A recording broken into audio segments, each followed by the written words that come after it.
अपना कदम सक्सेस की ओर मार्गदर्शन कोचिंग इंस्टीट्यूट के साथ। मार्गदर्शन कोचिंग इंस्टीट्यूट बिहार में एकमात्र कोचिंग संस्थान IIT and medical entrance exam के लिए।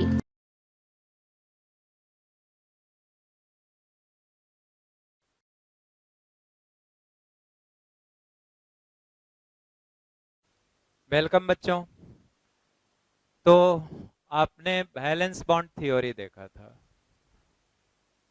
ओवरलैपिंग ऑफ एटॉमिक ऑर्बिटल से कोवैलेंट बॉन्ड का फॉर्मेशन देखा था।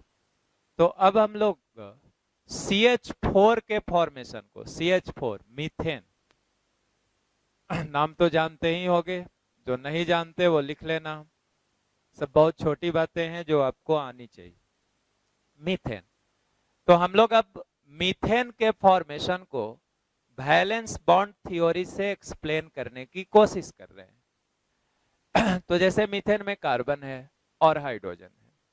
अब कार्बन बॉन्ड फॉर्मेशन कब करता है? एक्साइटेड स्टेट में। तो कार्बन का ES for excited state. Ground state इसी कार्बन का क्या होता था? 2s2 2p2। एक्साइटेड स्टेट में 2s वाला पेयर्ड इलेक्ट्रॉन 2p में जाके अनपेयर्ड होता था। तो 2s में क्या बच गया? 1, और 2p में कितना हो गया? 3। तो ये दिखाया 2s 2p। इसको लिख दो 2p 2p। 2s में एक इलेक्ट्रॉन है, 2p में 3 इलेक्ट्रॉन है, यही 4 इलेक्ट्रॉन्स। एक्साइटेड स्टेट में कार्बन के चारों इलेक्ट्रॉन्स कैसे हो गए? अनपेयर्ड।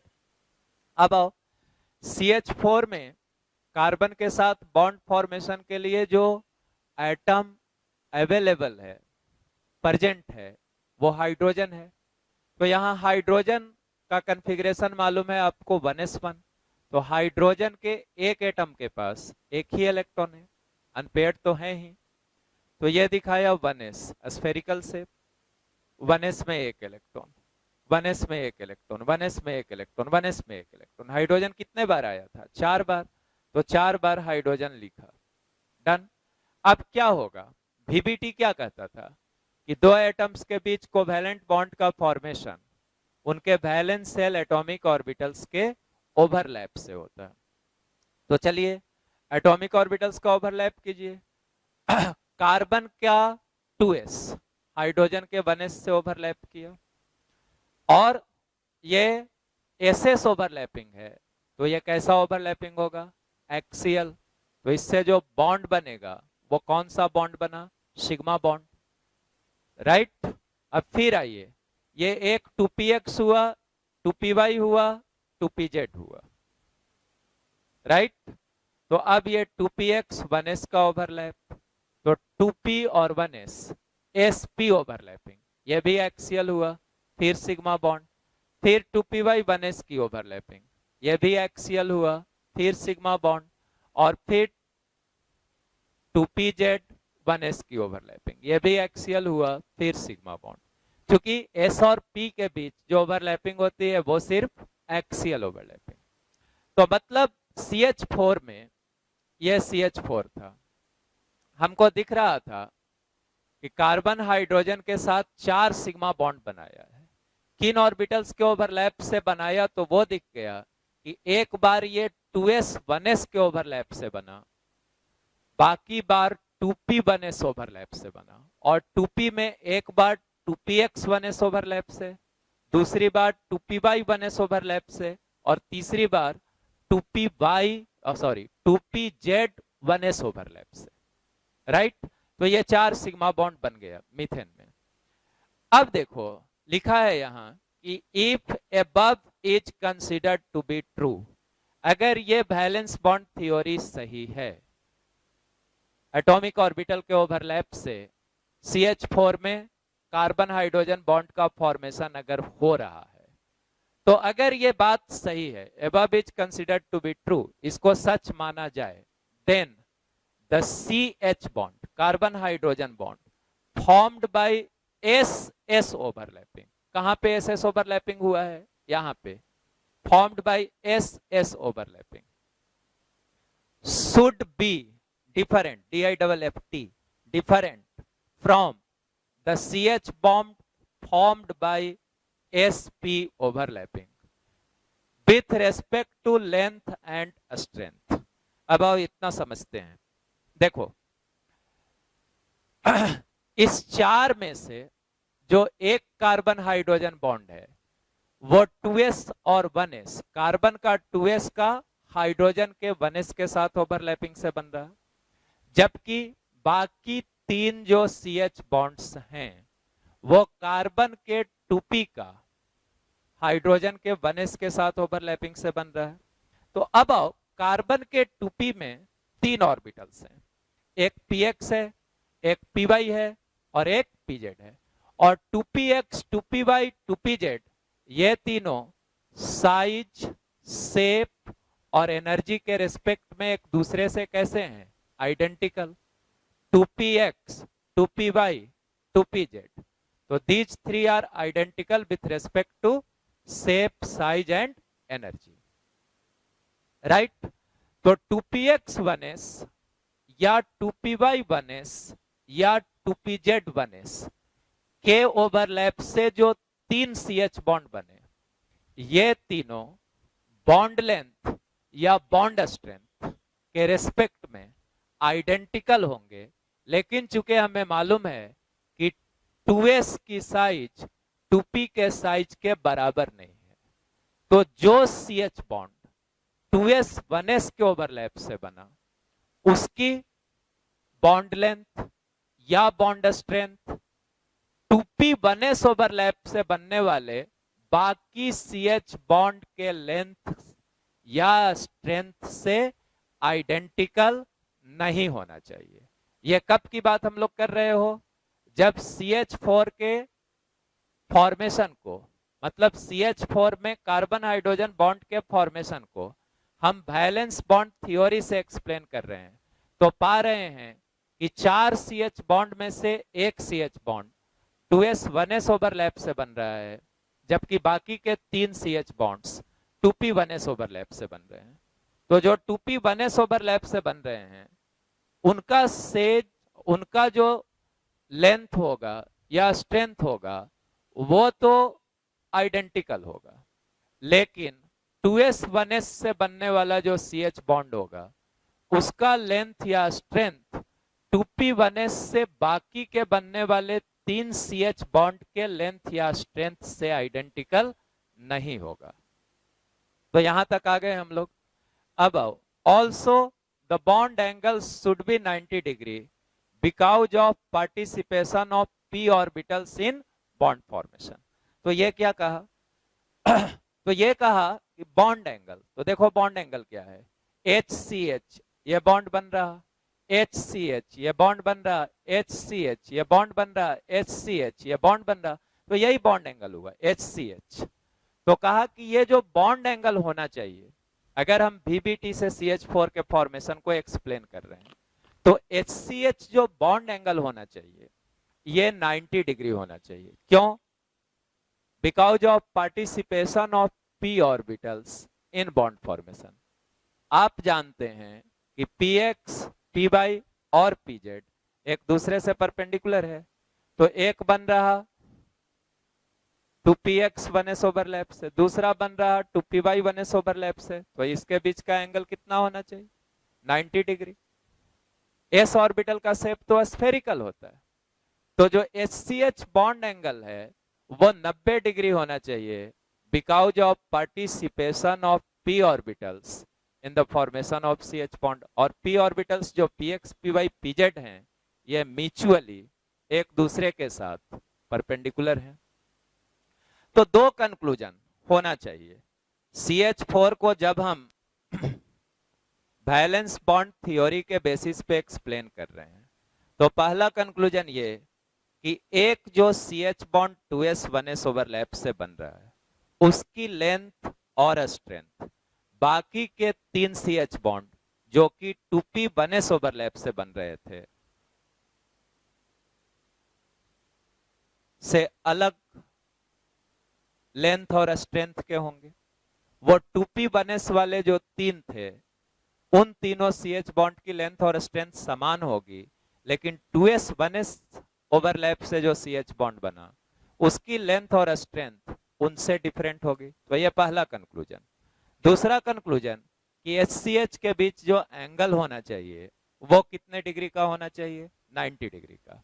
और ये कंक्लूजन किस बेसिस पे निकाला गया, ये मानते हुए कि CH4 का फॉर्मेशन एटॉमिक ऑर्बिटल्स के ओवरलैप से हो रहा, BBT के बेसिस पे।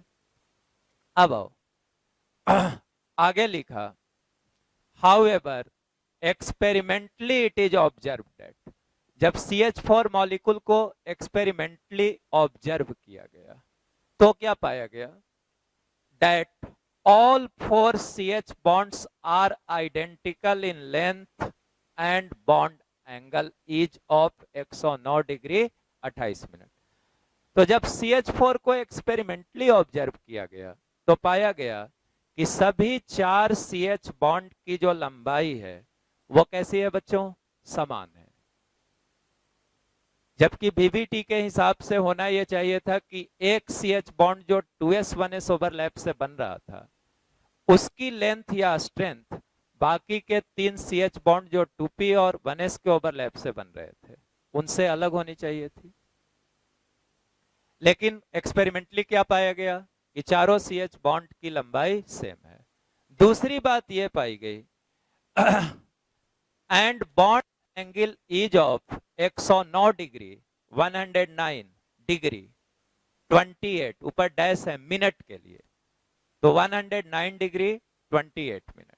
और पाया गया कि जो SCH बॉन्ड एंगल है वो भी 90 डिग्री नहीं है, वो कितना है 109 degree 28 minute. 60 minute equals to 1 degree. तो 109 डिग्री 28 मिनट एग्जैक्ट बोला गया, उसी को लिखा जा सकता है 109.5 डिग्री, 109.5 डिग्री। तो अब जो VBT हमें बता रहा था, और तो वो गेस्ट क्या बोले कि उनके घर की परंपरा थी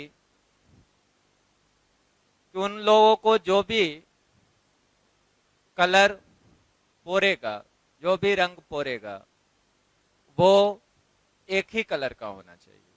और इन बच्चों के घर के परंपरा क्या थी, एक लोटा घर, एक लोटा कलर, एक लोटा रंग, हर गेस्ट को पोरा जाएगा।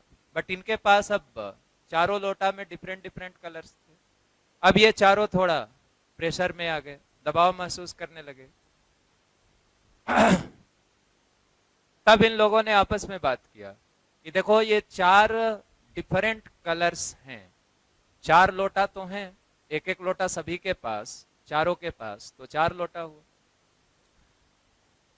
लेकिन इन लोगों ने कहा कि, गेस्ट ने कहा कि हमें एक ही कलर का रंग पोरना हो, और एक एक लोटा पोरने की इनके घर की परंपरा थी। तो इन लोगों ने आपस में डिस्कस किया कि इसका क्या सॉल्यूशन होगा। तो सॉल्यूशन ढूंढा, कैसा करते हैं, ये चारों जो डिफरेंट कलर्स एक एक लोटा हैं इसको एक बाल्टी में मिक्स कर देते हैं।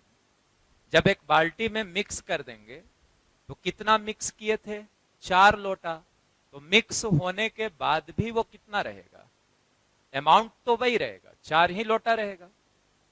लेकिन पहले से जो 4 डिफरेंट कलर्स थे वो अब सेम कलर का 4 लोटा रंग प्रिपेयर हो गया, वो सेम कलर का होगा, और उनका कलर पहले वाले कलर से डिफरेंट कलर होगा, मतलब रेड, ग्रीन, येलो, ब्लैक से अलग कलर होगा।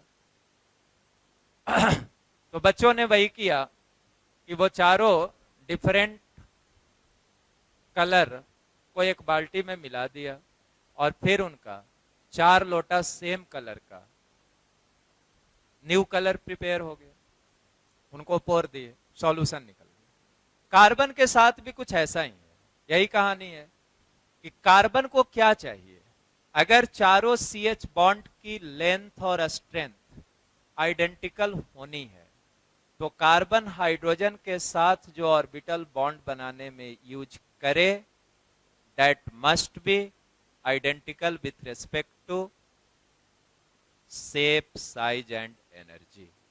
और उसके लिए कार्बन को क्या करना पड़ेगा, कार्बन के पास जो डिफरेंट ऑर्बिटल्स थे अगर कार्बन उसे मिक्स कर दे तो मिक्सिंग के बाद इसे 4 सेम शेप, साइज और एनर्जी वाले ऑर्बिटल्स मिल जाएंगे। मतलब जितने ऑर्बिटल्स को मिक्स करेगा कार्बन, मिक्सिंग के बाद भी जितने लोटा रंग को उन्होंने मिक्स किया था उतना ही लोटा रंग उन्हें फिर बाद में मिला था मिक्सिंग के बाद। तो कार्बन भी ऐसा करे कि अपने एक 2s और 3 2p को मिक्स कर दे, तो मिक्सिंग के बाद एक new set of orbitals carbon को मिलेगा और उसकी संख्या, चूंकि कार्बन मिक्स कितना किया था 4 ऑर्बिटल्स को, तो मिक्स करने के बाद भी कार्बन को कितने ऑर्बिटल्स मिलेंगे? 4 मिलेंगे। लेकिन ये 4 पहले वाले मतलब 2s और 2p के रेस्पेक्ट में बिल्कुल न्यू होंगे। तो इसी मिक्सिंग प्रोसेस से कार्बन 4 न्यू सेट ऑफ ऑर्बिटल्स बना सकता है जो आइडेंटिकल होंगे with respect to shape, size and energy. और इसी मिक्सिंग प्रोसेस को क्या बोला जाएगा? हाइब्रिडाइजेशन। तो अब मैं हाइब्रिडाइजेशन को यहां पे एक्सप्लेन किया, बस डिफाइन करने की बात रही। तो डिफिनेशन आ गया कि mixing of atomic orbitals of central atom, generally किसका? सेंट्रल एटम के एटॉमिक ऑर्बिटल्स को मिक्स करने का process to get new set of orbitals identical with respect to shape, size and energy. तो जनरली किसी मॉलिक्यूल में सेंट्रल एटम के valence shell atomic orbital जो बॉन्ड बना रहे थे उन एटॉमिक ऑर्बिटल्स को, वैलेंस शेल एटॉमिक ऑर्बिटल को मिक्स करके न्यू सेट ऑफ ऑर्बिटल्स बनाने के प्रोसेस को क्या कहा जाएगा? Hybridisation. Mixing of atomic orbitals of valence shell to get new set of orbitals is called hybridization, and those new orbitals formed are called hybrid orbitals, right? अब इसी बात को आगे लिख लेंगे। और जो एक्सपेरिमेंटल कंक्लूजन आया वो दोनों अलग अलग आ रहा, तो किसको सच माना जाएगा? एक्सपेरिमेंटल वाले को। तो पता चला कि VBT से CH4 के फॉर्मेशन को हम एक्सप्लेन नहीं कर पा रहे हैं। अगर VBT से एक्सप्लेन कर रहे हैं तब जो रिजल्ट हमें मिलना चाहिए था, एक्सपेरिमेंटली ऑब्जर्व करने पे जो रिजल्ट मिल रहा वो उससे डिफरेंट मिल रहा। तो इसका मतलब यह हुआ कि VBT करेक्टली CH4 के फॉर्मेशन को एक्सप्लेन नहीं कर पा रहा। तब लिखा नीचे, hence there arise the need of a new concept called hybridization। इसीलिए एक नए कंसेप्ट की जरूरत पड़ी जिसका नाम क्या हुआ? हाइब्रिडाइजेशन। तो अब हम लोग उस नए कंसेप्ट को VBT जाने। VBT से हमने ये सीखा कि कोवैलेंट बॉन्ड का फॉर्मेशन एटॉमिक ऑर्बिटल्स के, उनके वैलेंस शेल एटॉमिक ऑर्बिटल्स के ओवरलैप से होता है। अब CH4 के फॉर्मेशन को जब हम एक्सप्लेन किए VBT से, और CH4 के एक्सपेरिमेंटल ऑब्जर्वेशन से जो कंक्लूजन आया वो डिफरेंट था। तो इस बेसिस पे हमें समझ में आया कि we need to have a new concept to explain the formation of CH4। अब देखो प्रॉब्लम क्या है। प्रॉब्लम यह है, एक्सपेरिमेंटल फैक्ट ये बता रहा है कि इन चारों CH बॉन्ड की जो लंबाई है वो समान है, जबकि VBT को अगर सच मान के हम ये काम कर रहे हैं, एटॉमिक ऑर्बिटल्स की ओवरलैप करा रहे हैं, तो 2 डिफरेंट सेट ऑफ ऑर्बिटल्स की ओवरलैप हो रही है। एक बार 2s 1s की हो रही है, एक बार 2p 1s की हो रही है। तो ये लंबाई सेम हो नहीं सकती। अब एक्सपेरिमेंटल जो ऑब्जर्वेशन से कंक्लूजन आया वही सही है। मीन्स ये कि चारों CH बॉन्ड की लंबाई सेम है। तो अब तुम सोचो कि क्या ऐसा करना होगा जिससे CH4 में चारों कार्बन हाइड्रोजन बॉन्ड की लंबाई सेम हो जाएगी। आओ सोचते हैं साथ में। देखो, CH बॉन्ड बनाने के लिए हाइड्रोजन द्वारा जो ऑर्बिटल यूज हो रहा वो तो हर बार 1s ही हो रहा। ये चारों के चारों हाइड्रोजन सेम ऑर्बिटल यूज कर रहे हो, 1s ऑर्बिटल, जो कि शेप, साइज, एनर्जी में आइडेंटिकल होगा। तो ये जो बॉन्ड समान होने की बात है वो हाइड्रोजन के साइड से तो समान है, क्योंकि हाइड्रोजन हर बार बॉन्ड फॉर्मेशन में अपना 1s ऑर्बिटल यूज कर रहा है, राइट। कार्बन के साइड से दिक्कत है, कार्बन दो different set of orbitals use कर रहा है। एक यूज कर रहा 2s, दूसरा यूज कर रहा 2p। हाँ, 2p में 3 है अलग अलग, लेकिन वो शेप, साइज और एनर्जी के रेस्पेक्ट में आइडेंटिकल है, 2px, 2py और 2pz, राइट। अब अगर ऐसा होता कि कार्बन द्वारा भी जो 4 ऑर्बिटल्स मीथेन के फॉर्मेशन में यूज हो रहे हैं वो अगर एनी हाउ आइडेंटिकल हो जाते with respect to shape, size and energy, anyhow हमें कुछ ऐसा सोचना होगा जिससे कार्बन जो 4 ऑर्बिटल इन 4 CH बॉन्ड के फॉर्मेशन के लिए यूज कर रहा वो एनी हाउ शेप, साइज और एनर्जी में आइडेंटिकल हो जाएं, तब ये जो चारों CH बॉन्ड बन रहा है इसकी लेंथ कैसी हो जाएगी? सेम हो जाएगी। स्ट्रेंथ, जब लेंथ सेम हो जाएगी तो स्ट्रेंथ भी सेम हो जाएगी। मतलब जो एक्सपेरिमेंटल ऑब्जर्वेशन से कंक्लूजन आया था वो मीट हो जाएगा। तो अब हमारी समस्या ये है कि कार्बन कैसे 4 identical set of orbitals CH4 के फॉर्मेशन में हाइड्रोजन के साथ बॉन्ड बनाने के लिए यूज करेगा, राइट। अब आओ एक छोटी सी स्टोरी सुनो। सपोज करो एक बच्चा है, उसके घर में जो भी विजिटर्स आते हैं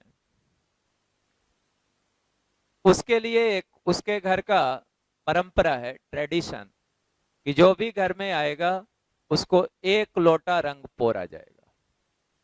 लोटा समझते हो? लोटा, तो 1 लोटा रंग पोरा जाएगा। इत्तेफाक से एक दिन उसके घर में 4 विजिटर्स आए। कुछ काम रहा होगा, कुछ बातचीत करने के लिए आए होंगे। चारों लोग इजाजत लेके जिनसे बातचीत करना था उनके साथ बैठे, बातचीत खत्म हुई। जो भी और जो ट्रेडिशन होती है कि किसी के घर में कोई आता है तो उसे नाश्ता पानी कराया जाता है, वो सब उनको भी कराया गया। अब वो जाने के लिए रेडी हुए तो उस घर के 4 बच्चे जो ट्रेडिशन था उसको फॉलो करने के लिए, उसको इंप्लीमेंट करने के लिए, उस ट्रेडिशन को रेडी हो रहे थे। सबने जल्दी जल्दी से, जैसे ही सुना कि अब ये चारों गेस्ट जो आए थे वो जाने वाले हैं, तो सबने जल्दी जल्दी से कलर खोजा। तो पाया कि जो कलर था वो एक एक लोटा था। एक लोटा मान लो कि ब्लैक कलर था, एक लोटा येलो कलर था, एक लोटा ग्रीन कलर था, एक लोटा रेड कलर था। तो 4 डिफरेंट कलर्स उनके घर में थे, येलो, ब्लैक, ग्रीन और रेड। येलो, ब्लैक, ग्रीन और रेड, चारों एक एक लोटा ही था। चारों लोटा में घोर लिए, चारों उसको मिला लिए कलर को पानी में और मिक्स करके रेडी करके लोटा लेके अपने गेट पे आ गए, जहां से उनके यहाँ आए हुए गेस्ट निकलने वाले थे। अब वो जैसे ही आए, बच्चों ने अपना हाथ पीछे किए हुआ था, लोटा को ऐसे पकड़े हुए था। वो जैसे ही आगे आए, बच्चों ने लोटा पीछे से आगे निकाला। और गेस्ट ने कहा कि रुकिए, ये क्या कर रहे हैं? तो कहा कि साहब हमारे घर की परंपरा है कि जो भी विजिटर्स आएंगे उनको जाते समय 1 लोटा रंग पोरा जाएगा। देखिए ये हमारे घर की परंपरा तो नहीं है। तो नहीं साहब, अभी तो आप मेरे घर आए हैं, ये मेरे घर की परंपरा है। तो उन लोगों ने थोड़ा राय विमर्श किया और कहा कि क्या ये परंपरा आप छोड़ नहीं सकते? तो बच्चों ने कहा कि साहब कैसे छोड़ दें, ये परंपरा बरसों से चली आ रही है, हम लोग काफी बच्चे से इस काम को करते चले आ रहे हैं, तो अब आपके लिए छोड़ देंगे तो ये उचित नहीं होगा हमारे घर के लिए। तो कहा कि ठीक है, जब आप लोगों की परंपरा ही है तो आप लोग कीजिए ऐसा, लेकिन हमारे घर के भी परंपरा है कि हम चारों को जो भी रंग पोरेगा वो एक ही कलर का होना चाहिए, चारों पे एक ही कलर का रंग पोरा जाना चाहिए। इनके घर की परंपरा थी कि एक लोटा रंग पोरना है। तो आइए देखते हैं हाइब्रिडाइजेशन को। बहुत इंपॉर्टेंट कॉन्सेप्ट, आपके हर एग्जाम में, हर कॉम्पिटिटिव एग्जाम में सॉरी इसके क्वेश्चंस रहेंगे ही रहेंगे। तो पहले डिफाइन किया, डिफिनीशन को अभी आपको एक्सप्लेन किया था, उसी को लिख दिया है। इंटरमिक्सिंग मीन्स आपस में मिलाना, किसको? Of pure atomic orbitals, at dot atomic, बार बार याद दिला रहे हैं, ऑफ प्योर एटॉमिक ऑर्बिटल्स। तो प्योर एटॉमिक ऑर्बिटल्स को आपस में मिलाना, किसका pure atomic orbitals? Generally of the central atom. तो सेंट्रल एटम के प्योर एटॉमिक ऑर्बिटल्स को आपस में मिलाना। प्योर एटॉमिक ऑर्बिटल मतलब एस पी, ये प्योर एटॉमिक ऑर्बिटल्स हुए। बिफोर बॉन्डिंग, बॉन्डिंग से पहले। किस लिए मिलाना? To produce new identical hybrid orbitals. तो मिला करके प्रोड्यूस किया जाएगा, बनाया जाएगा न्यू आइडेंटिकल हाइब्रिड ऑर्बिटल्स। जो नए ऑर्बिटल्स बनेंगे उन्हें क्या बोलेंगे? Hybrid orbitals. Specially for bonding purpose, जो कि मुख्य रूप से किस लिए बनाए जाएंगे? बॉन्डिंग के पर्पस के लिए, इज कॉल्ड हाइब्रिडाइजेशन। तो बातें आपको पहले ही एक्सप्लेन कर दी थी सारी, अब यहां पे डेफिनेशन को लिख दिया। Intermixing of pure atomic orbitals generally of the central atom, मतलब सामान्य तौर पे सेंट्रल एटम के प्योर एटॉमिक ऑर्बिटल को आपस में मिलाते हैं। बिफोर बॉन्डिंग, किस लिए? To produce new identical hybrid orbitals, new identical hybrid orbitals specially for bonding purpose is called hybridisation. तो आप अगर इतना पूरा सेम टू सेम नहीं याद कर पाते तो ऐसे याद रखो कि हाइब्रिडाइजेशन कोई पूछे या तुम्हें खुद समझने के लिए, तो हाइब्रिडाइजेशन क्या है? Intermixing of pure atomic orbital of central atom. किस लिए? To produce new set of identical orbitals called hybrid orbitals, is called hybridisation. Right? अब आओ हाइब्रिडाइजेशन के इंपॉर्टेंट पॉइंट्स को लिखा है, एक एक करके सभी को एक्सप्लेन करते हैं। तो फर्स्ट लिखा, it is a hypothetical concept, मतलब हाइब्रिडाइजेशन का जो कंसेप्ट है ये कैसा है? Hypothetical concept. सेकंड लिखा, only those orbitals can take part in hybridisation, मतलब जिन प्योर एटॉमिक ऑर्बिटल्स को आप इंटरमिक्सिंग कर रहे हैं वो कैसे ऑर्बिटल्स होंगे उसके बारे में बतलाया जा रहा। तो कहा कि only those orbitals can take part in hybridisation which have comparable energy, means जिनकी एनर्जी डिफरेंस बहुत ज्यादा ना हो। तो सिर्फ ऐसे ऑर्बिटल्स का इंटरमिक्सिंग किया जाएगा जिनकी एनर्जी डिफरेंस बहुत ज्यादा ना हो। So the orbital of the central atom undergoing hybridization must have the same principal quantum number। कहा कि इसीलिए जनरली सेंट्रल एटम के जिन एटॉमिक ऑर्बिटल्स को मिक्स करते हैं they must have same principal quantum number, और प्रिंसिपल क्वांटम नंबर से आप परिचित हो। और maximum a difference, DIFF dot difference, सुन लिए, ऑफ यूनिटी, या तो वो सेम प्रिंसिपल क्वांटम नंबर वाले हों या ज्यादा से ज्यादा प्रिंसिपल क्वांटम नंबर में डिफरेंस 1 का हो, 1 का हो। जैसे लिखा है 4s और 3d, यहाँ प्रिंसिपल क्वांटम नंबर 4 है, यहाँ प्रिंसिपल क्वांटम नंबर 3 है। तो या तो सेम प्रिंसिपल क्वांटम नंबर वाले एटॉमिक ऑर्बिटल को मिक्स किया जाएगा, नहीं तो ऐसे को भी समटाइम्स मिक्स किया जाएगा जिनमें प्रिंसिपल क्वांटम नंबर का डिफरेंस 1 का हो, जैसे 4s और 3d। तो कहने का मतलब यह था, मोटे तौर पे आप ऐसे याद कर लो कि हाइब्रिडाइजेशन के प्रोसेस में कंपैरेबल एनर्जी वाले एटॉमिक ऑर्बिटल्स को मिक्स किया जाएगा। और इसका मीनिंग ये हुआ कि जनरली सेंट्रल एटम के उन एटॉमिक ऑर्बिटल्स को मिक्स किया जाता है जिनकी प्रिंसिपल क्वांटम नंबर सेम हो या ज्यादा से ज्यादा एक का डिफरेंस हो। अब आइए थर्ड पॉइंट पे, लिखा the number of hybrid orbitals generated. अभी आपको समझाया था कि जैसे 4 लोटा हम लोगों ने डिफरेंट कलर को बाल्टी में मिक्स कर दिया, बकेट में मिक्स कर दिया। तो अब बकेट से निकालेंगे तो मिक्स करने के बाद जो न्यू कलर बना वो भी कितना बना होगा, 4 लोटा ही बनेगा। तो यहाँ पे लिखा the number of hybrid orbitals generated is equal to the number of pure atomic orbitals taking part in hybridisation. मतलब मिक्सिंग के वक्त आपने जितने एटॉमिक ऑर्बिटल्स को मिक्स किया था, मिक्सिंग के बाद आपको उतना ही हाइब्रिड ऑर्बिटल्स मिलेगा। तो क्या बोला मैंने, बिल्कुल सेट कर लीजिए। मिक्सिंग के वक्त जितने प्योर एटॉमिक ऑर्बिटल्स को आपने मिक्स किया था, मिक्सिंग के बाद उतने ही आपको हाइब्रिड ऑर्बिटल्स मिलेंगे। अब आइए फोर्थ पॉइंट में, ऑल थ्री लिखा है टाइप्स ऑफ ऑर्बिटल्स। तो 3 टाइप्स ऑफ ऑर्बिटल्स कौन कौन, HF लिखा, समझ गए आप, हाफ फिल्ड। FF लिखा, किसके लिए, फुल फिल्ड और वैकेंट। तो यही 3 टाइप के ऑर्बिटल्स हो सकते हैं। चाहे तो किसी ऑर्बिटल में 2 इलेक्ट्रॉन रहेगा, मैक्सिमम एक ऑर्बिटल में 2 ही रह सकता है अपोजिट स्पिन के साथ। तो अगर 2 है तो वो फुल फिल्ड है, अगर 1 है तो हाफ फिल्ड है, और अगर कोई इलेक्ट्रॉन नहीं है तो कैसा है, वैकेंट, मतलब खाली।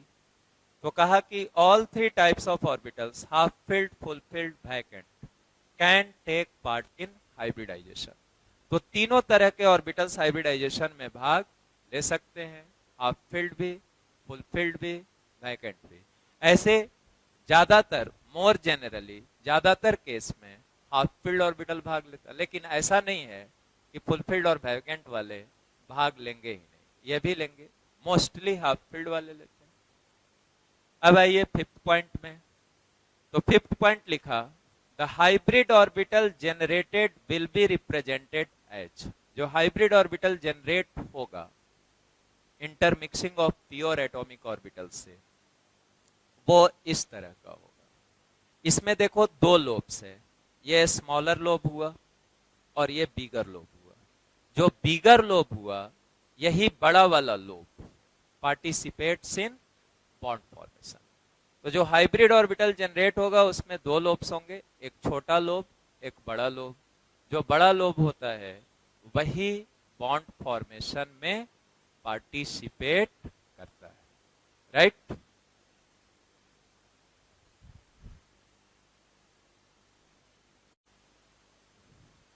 तो 6th पॉइंट को देखते हैं। तो 6 में लिखा the hybrid orbitals are generated for bonding purpose. Since the hybrid orbitals are generated for bonding purpose, so the bond formed by a hybrid orbital is stronger than the bond formed by pure atomic orbital। बस इतना कहा कि चूंकि hybrid orbitals को bonding purpose के लिए prepare किया गया, इसलिए हाइब्रिड ऑर्बिटल्स के यूज से जो बॉन्ड बनेगा वो जनरली स्ट्रॉन्ग होगा the bond formed bye pure atomic orbitals, right. अब आइए 7th पॉइंट को देखिए। लिखा in general hybrid orbitals always form sigma bond. यहीं पे रुकिए। तो कहा कि सामान्यतः हाइब्रिड ऑर्बिटल हमेशा सिग्मा बॉन्ड का फॉर्मेशन करेगा। सिग्मा बॉन्ड का फॉर्मेशन करेगा, इसका दूसरा मतलब हुआ एक्सियल ओवरलैपिंग करेगा। तो इन जनरल सामान्यतः हाइब्रिड ऑर्बिटल्स ऑलवेज ऐसा बॉन्ड बनाएगा बच्चों, sigma bond. Means hybrid orbital almost always do axial overlapping. अब आगे वाले पार्ट को पढ़िए, व्हाइल अनहाइब्रिडाइज्ड एटॉमिक ऑर्बिटल्स। तो यहां एक टर्म लिखा गया अनहाइब्रिडाइज्ड एटॉमिक ऑर्बिटल्स। तो ये क्या होता है इसको पहले जान ले। आगे लिखा है फॉर्म पाई बॉन्ड। तो कहा गया कि हाइब्रिड ऑर्बिटल तो हमेशा एक्सियल ओवरलैप करेगा और सिग्मा बॉन्ड बनाएगा, लेकिन जो अनहाइब्रिडाइज्ड एटॉमिक ऑर्बिटल होगा वो पाई बॉन्ड बनाएगा। पाई बॉन्ड कैसे बनता वो आपको पता है, लैटरल ओवरलैप से।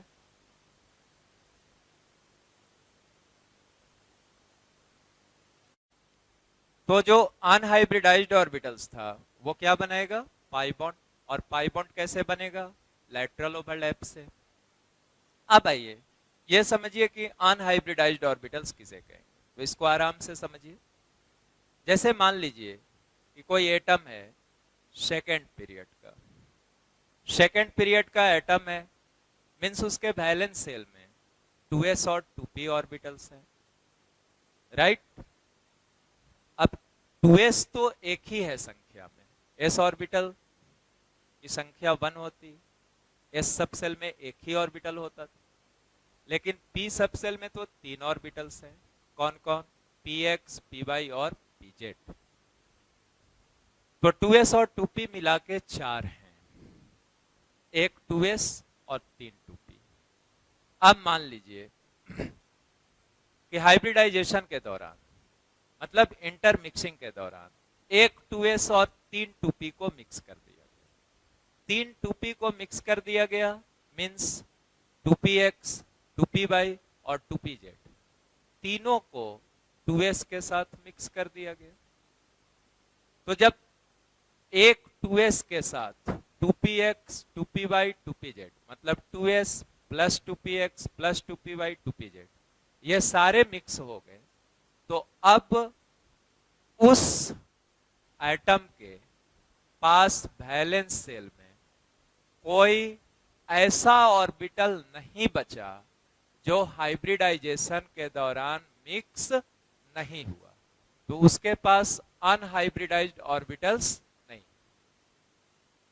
मींस एक s और तीनों p को अगर आपने मिक्स कर दिया तो अनहाइब्रिडाइज्ड ऑर्बिटल्स नहीं, कोई प्योर एटॉमिक ऑर्बिटल नहीं बचा।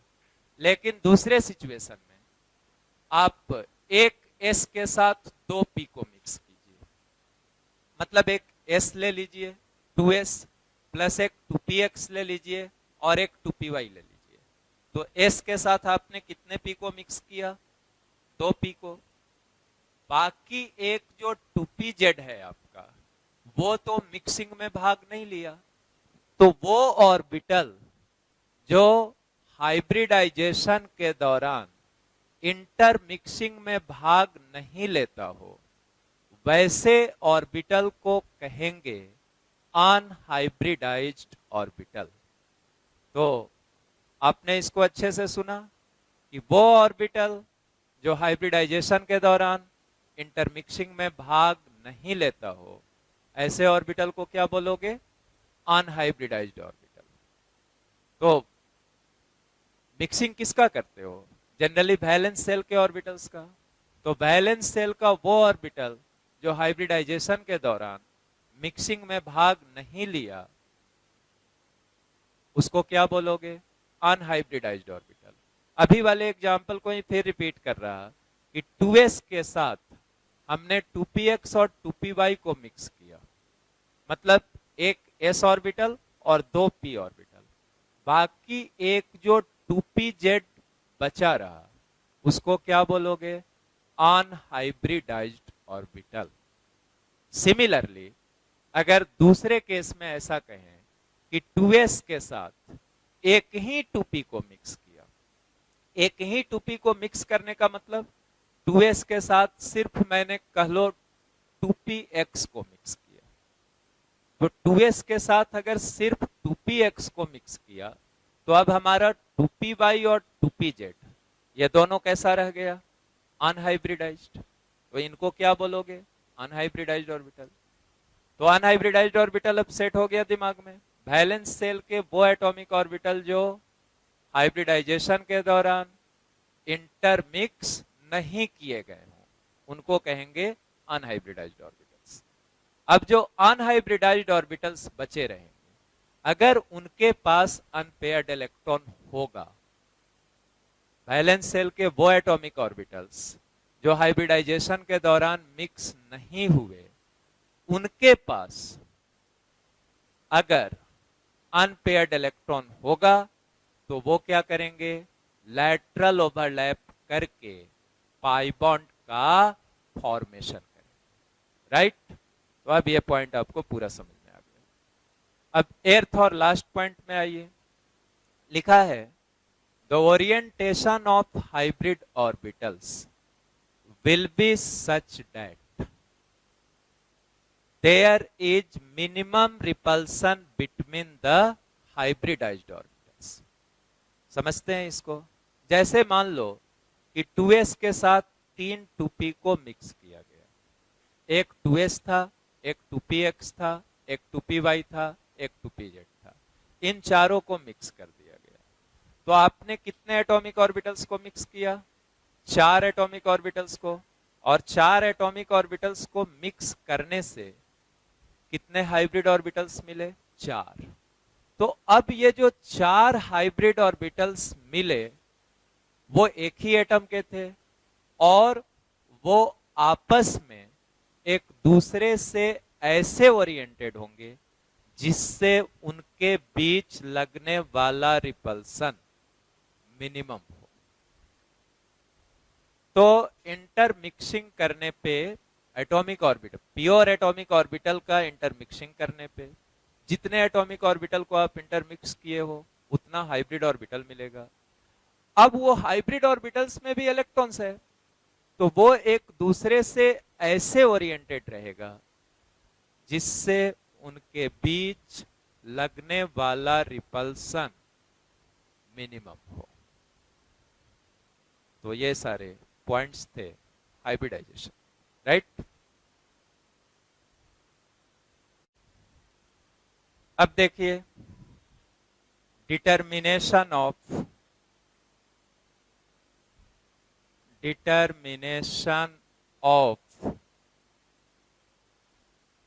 Steric number.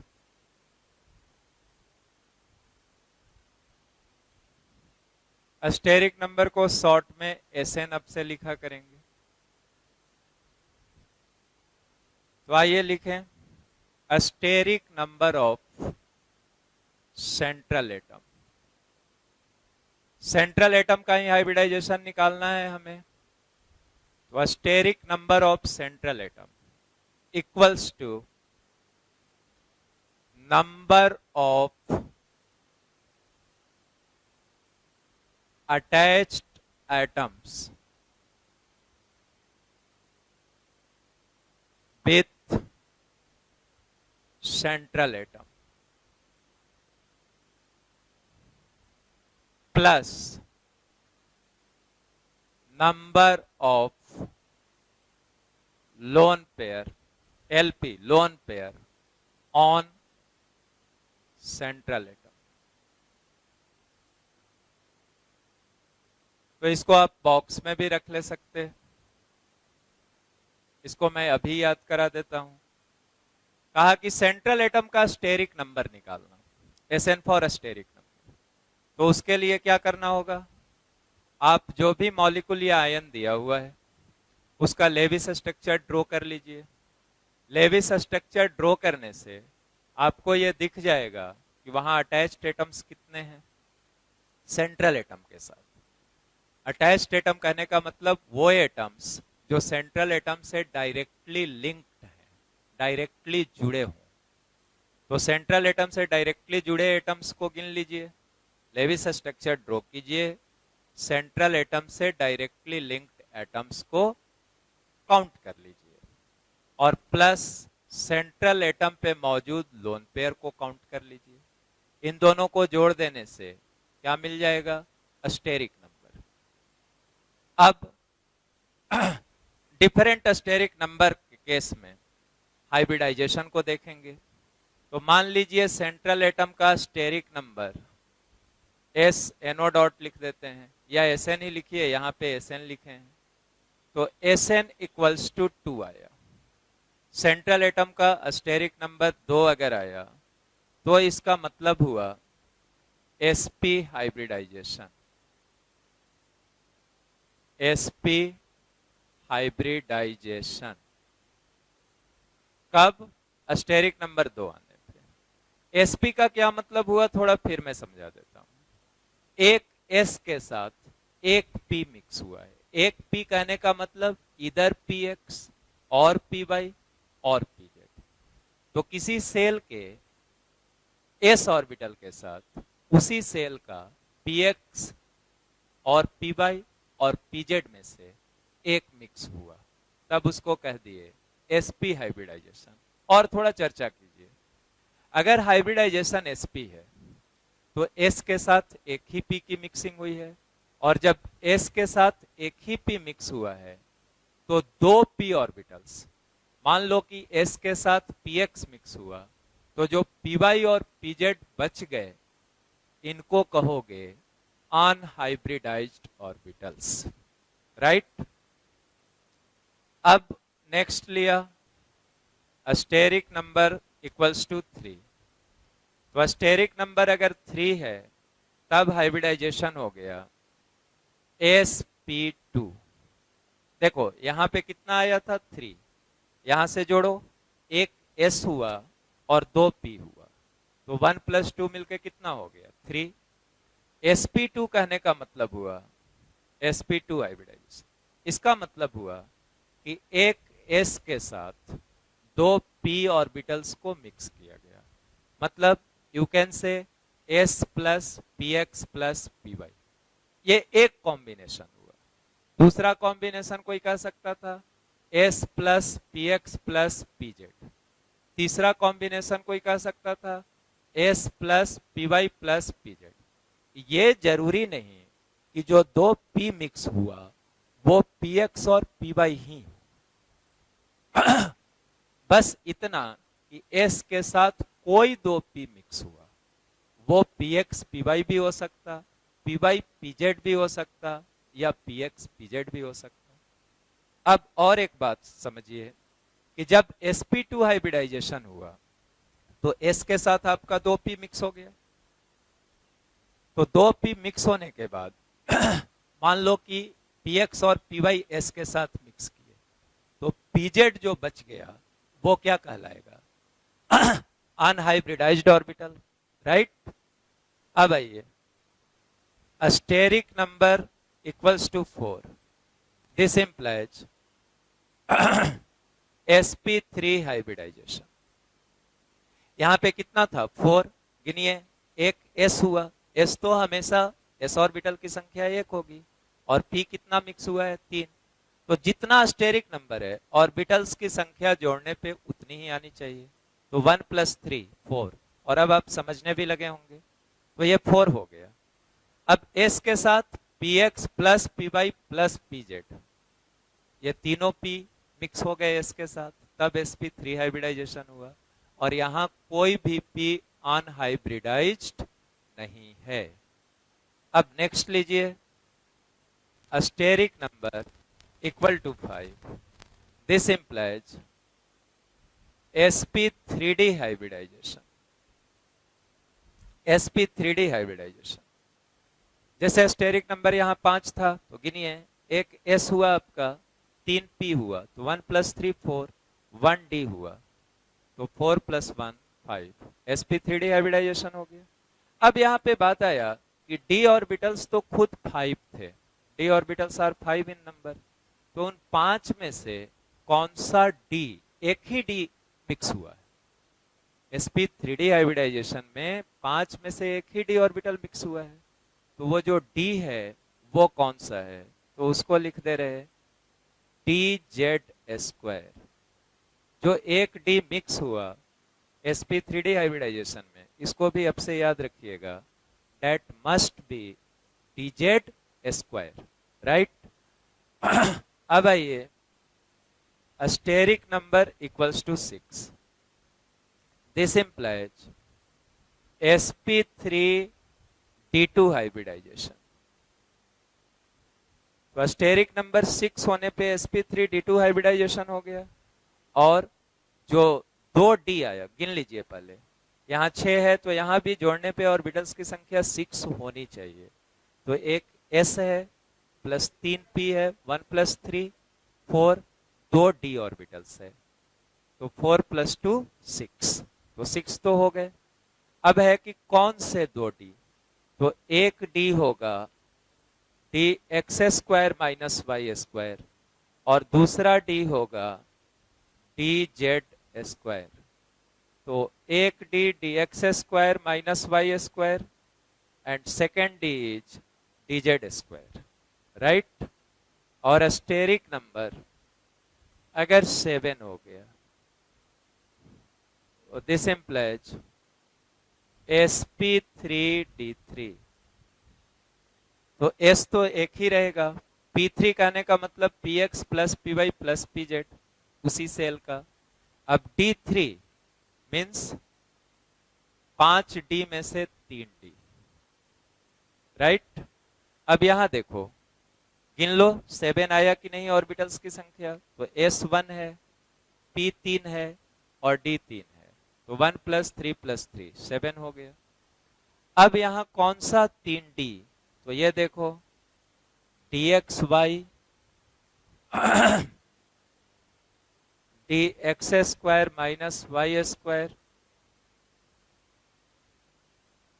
एंड dz²,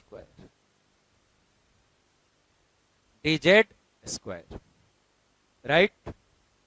तो sp3d में जो 3d ऑर्बिटल्स मिक्स हुए थे वो कौन से, dxy dx² - y² and dz²।